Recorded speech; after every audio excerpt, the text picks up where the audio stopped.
Here's Brody Brazil. How is everything going with A's pre and post game? Well, it's been a different season so far. It is kind of crazy how, in 2018 and 19 and 20 and 21 and, the first half of 21, the A's were on a roll. We got into a rhythm. We got to know the players. You knew who the regular lineup was going to be. You knew who you could count on. You knew that they were going to win a lot more games than they lost. And I'll never forget, I was in this room actually when I found out and talked to Bob Melvin and realized that he was not going to be part of the A's anymore. And then it kind of instantly hit me, well, it's not just him. When it's time to make trades, the A's are gonna overhaul again. And so it was nothing new that this would be a different team to me. I mean, I think I realized that back in October of last year. But when the trades actually happened in March, mid-March, like within a 4-day span, and it set the scene for what this season would be. And to be perfectly honest, for me, it's not even about the baseball this year. This is such a unique season because the whole Howard Terminal project and process is going on in the background. And I'm not even exaggerating to say that is the most important thing for the Oakland A's and the future of the franchise. I don't care if they won a World Series this year. That celebration comes and it goes, and it'll always be remembered fondly, but it wouldn't mean squat if the A's were in Las Vegas in 4 years. It wouldn't mean anything. In fact, it would even be more hurtful that they won and then they up and left. So what I'm telling you here is our focus on the show is actually about the baseball. We're covering the games, but we're doing this A's Stadium Journey series.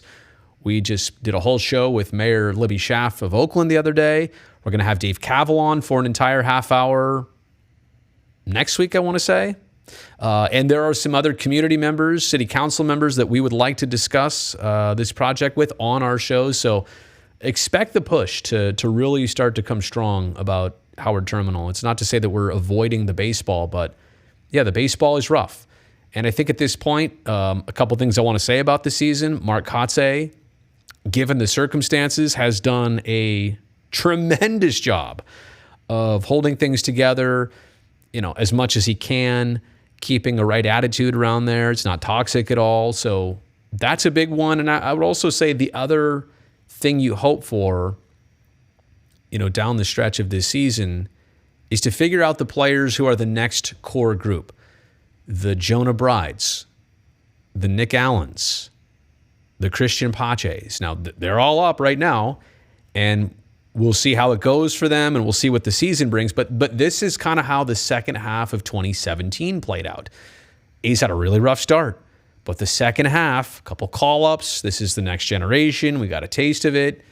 You certainly hope that is the case for this team moving forward. So, long answer to your question.